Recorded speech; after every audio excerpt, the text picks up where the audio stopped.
received an email from a retired F-16 pilot whose name is Mike. His new YouTube name is FE Viper 16. A good name, so watch for him in the comments. I spoke to Mike on the phone today, but he wishes to remain anonymous, and I will certainly honor that.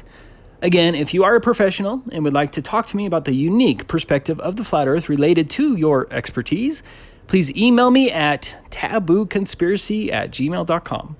I will always keep your information confidential if that is what you want. I do hope this information will lead to more flat earth investigations because these radar systems and the aircraft using them are fascinating, and the flat earth evidences they introduce are indisputable. I wish I could share my full discussion with Mike because it was awesome, as this retired Air Force pilot confirmed that he definitely flew over a flat and stationary Earth and that none of the systems of his aircraft were designed with the curvature in mind. Now, I might make some mistakes here, and I do apologize for that, as the information was complex for me, but Mike did say that he might stick around and answer your legitimate questions in the comment section. An F-16 can fly up to 1,500 miles per hour, and may be intercepting another craft flying in the opposite direction at the same or a different altitude at similar speeds.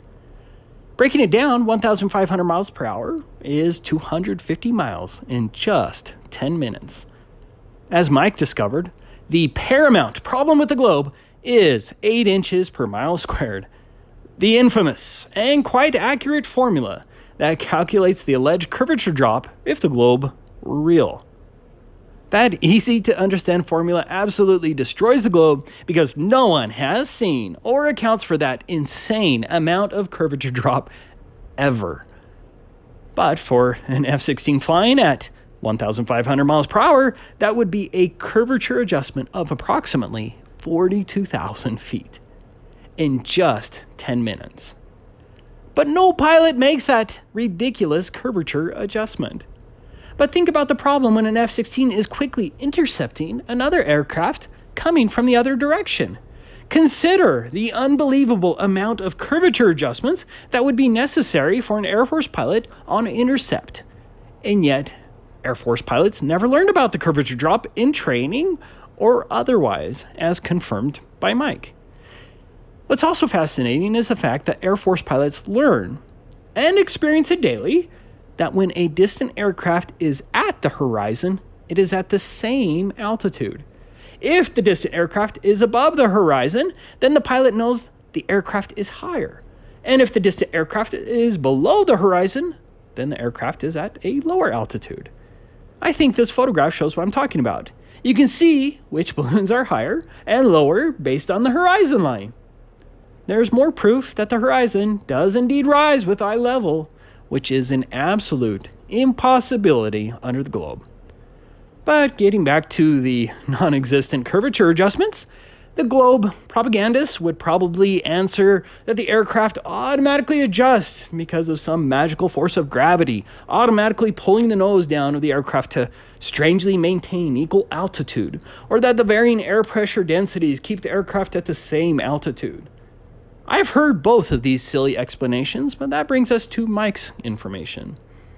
This is with respect to the AN/APG-68 long-range radar system. It has a range up to 184 miles.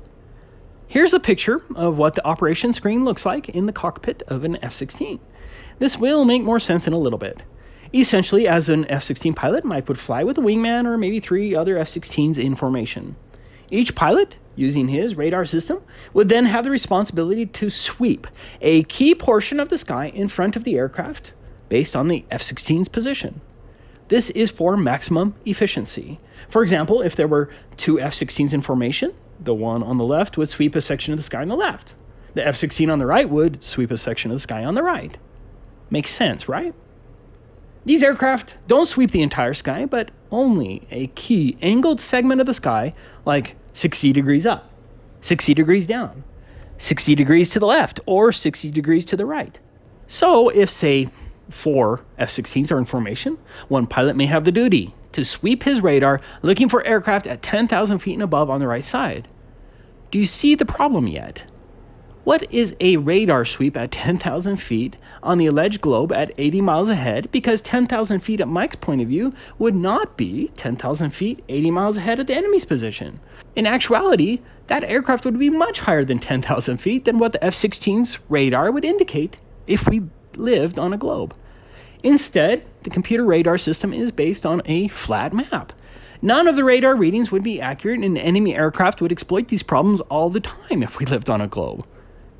Just think about it. How could you lock, track, and acquire an enemy aircraft when the height curvature adjustments would throw the whole matter into disarray? Here's a short 4-minute clip from an online tutorial for an F-16 simulator that talks about how the F-16 radar system works. But I think it'll help you understand Mike's information, but you're welcome to skip ahead 4 minutes if you're impatient. We are positioned here, looking that way. Range 0, a quarter, half, 3/4, full. And that depends on our range scale here. So if we were on 80, that's 80 miles, 60 miles, 40 miles, 20 miles. If we were on 10 miles, 10, 7.5, 5, 2.5, and so on. So currently azimuth is 6. This is the width of the slice of cake, the width of the scan zone. That means 60 degrees to the left, 60 degrees to the right. If we now go to A3, it's now 30 degrees to the left, 30 degrees to the right, total 60 degrees. The limits are shown by that line there and that line there. Now if I were to move my cursor off the edge, you can see it follows where I go to the max limits of the radar. The bump stops, they're called, 60 here, 60 degrees there.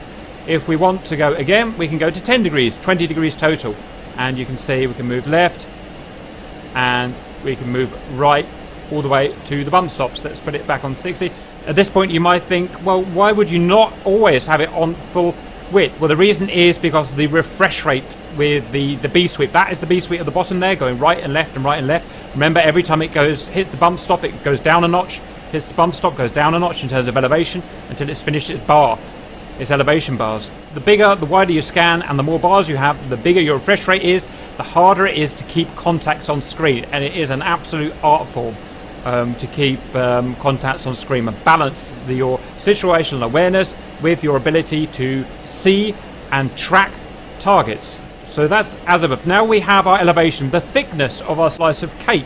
How many bars do we want it? Remember, each bar is about, it depends on different radars. They're usually about 3 to 5 degrees. We've got 4 bars at the moment, so that means 4 bounces between bump stops, 4 B sweeps before it resets. We can have 1, we can have 2. So this will give us the maximum size elevation, this will give us the smallest size, this will give them the medium size. But the bigger the size is, the lower the refresh rate, the harder it is going to be to lock, track, acquire and keep a track of these targets. Okay, M3 doesn't do anything at the moment. So next we've got our carrots. We've got our azimuth carrot, or our B sweep. That's this guy here. That is where the antenna is pointing. 60 degrees left, 60 degrees right is where the bump stops are. This is our elevation, so that you can see it will go down in 4 bars, then back up to the top. And this radar can handle 60 degrees left, 60 degrees right, 60 degrees up, 60 degrees down. So this is 0 degrees azimuth, this is 0 degrees elevation. That is up there somewhere, 60 degrees up, 60 degrees down. If we want to change our avatar elevation, then I'm going to press the button and we can move it up here like that. And down, I want to move it down, whoops, wrong button, we can move it down there like that. Look how, if I aim it down, these contacts disappear. These contacts have disappeared. They're now fading. And that's because my slice of cake is aimed too far down and it's below them. If I want to regain them, because I know they're roughly co-altitude, then I move to the middle and we'll start picking them up after a couple of sweeps. Okay. Now, I know what you're thinking. I can know what angle this elevation is set to, but in real terms, what actual altitude is that set to? And that's where these 2 numbers here, you'll be using these 2 all the time. Note that wherever I move this cursor, these 2 numbers change. You will always be looking at them. What they are saying is, at the range that I've got this cursor set, which currently is 40 miles. Remember, we're on 80 miles there, so 80 miles there, 0 miles there, 40 miles there. At 40 miles, if I drew a plumb line, that is a vertical up to down line, through our slice of cake, our scan zone, at 40 miles distant from me, it would intersect, that plumb line would intersect the top of the scan zone at 54,000 feet ASL, and at the bottom minus 5,000 feet ASL theoretical. I don't want to bore you much longer, so let's get to Mike's email. I have a bit of knowledge from my days as an F-16 pilot that I need to share with someone. I respect your work and thought you might be another great person to pass this to. I don't have, nor do I want, a platform, so here you go. If you decide to verify what I'm telling you and have questions, feel free to contact me here. This will be tough to illustrate with words, but I'll try. The F-16 has a radar called an APG-68. At least it did 18 years ago when I last flew it. The radar, in air-to-air mode, has the ability to scan forward plus or minus 60 degrees of the nose, 120 degrees, plus a back-and-forth elevation selectable of 1, 2, or 4 bars or rows. In other words, in one bar, it simply sweeps level relative to the aircraft bank back and forth at the same elevation. In 2 bar, it sweeps all the way, then drops a certain amount to sweep back, thereby doubling the volume of airspace searched. In 4 bar, it does the twice, doubling it again. Think of the radar beam as pointing a flashlight. The elevation of the sweeps are pilot controllable. The pilot can tell what the elevation of the sweeps are in the display. At the cursor position, the top and bottom altitudes of coverage are displayed at the range of the cursor, and this altitude is controllable with the L strobe, a little wheel on the throttle. We use this because if my search responsibility is 10,000 feet and above, I can roll up and cover my area more efficiently. I know this is probably clear as mud, but bear with me. Obviously, you can determine the width of the sweeps at various ranges of your search. In other words, the distance between the sides of your scope. If I run the cursor out to 80 miles, isosceles triangle math gives you 138 miles from side to side. Curvature math gives you a hump on my nose of 12,700 feet. In other words, if I roll up to search 10,000 and above and set that in the center of the scope, I'd be 22,700 feet and above on the sides of my scope, right? Well, not in practice. If I run my cursor out to any distance, the display shows the same on the left side, middle, and right. So my conclusion is the engineers are going to get fighter pilots shot down because they didn't take into account the curvature of the Earth, bastards, or the Earth is flat. That's it. That's Mike's email. I hope that was semi-understandable. The globe simply doesn't exist in reality, and now we have a retired F-16 pilot who confirms the same. Hope you enjoyed the video. Love to all.